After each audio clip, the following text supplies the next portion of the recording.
biggest challenge is having a house and moving up that step more further with commitment, and it's really difficult. Their differences, trying to work together. Probably not being able to communicate effectively. It's what the other person does. Someone can be in full-time work, someone can be a student.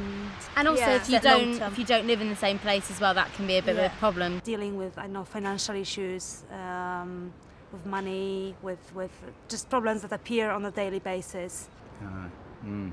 I think is to accept each other's faults is possibly the biggest challenge.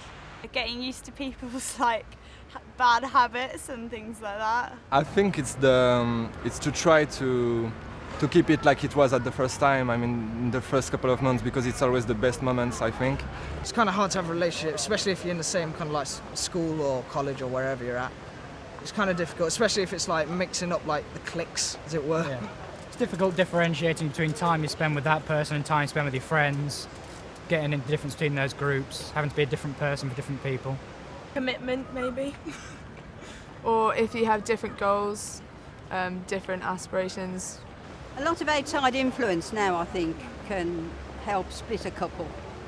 You've really got to be dedicated to think about the other person a lot more than I think people do now. Being able to deal with someone 24/7. And jealousy as And well, being able to trust, because you've been to get that person, you've got to kind of go out and meet those people. Yeah, and communication as well. It's quite hard to maintain communication between two people, especially if you're going out for a long time. Their respective families, possibly, on each side.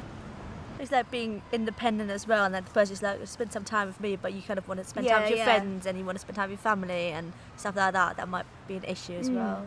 It's very difficult for youngsters today to give a lot of time to each other because they're so busy with their careers to pay their way through life.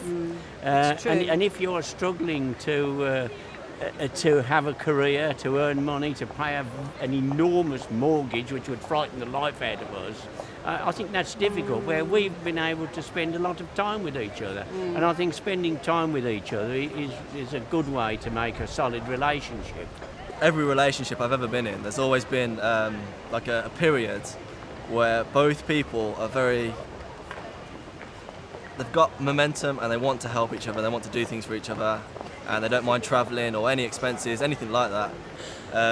But after a period of time, both people or one person, it doesn't matter who, might lose out on what they wanted, and that will affect the relationship really bad. So. Understanding each other, Yes, I would imagine. I would have said the same thing as well, yeah. I think the biggest challenge is the hard work you have to put into it. Really hard work.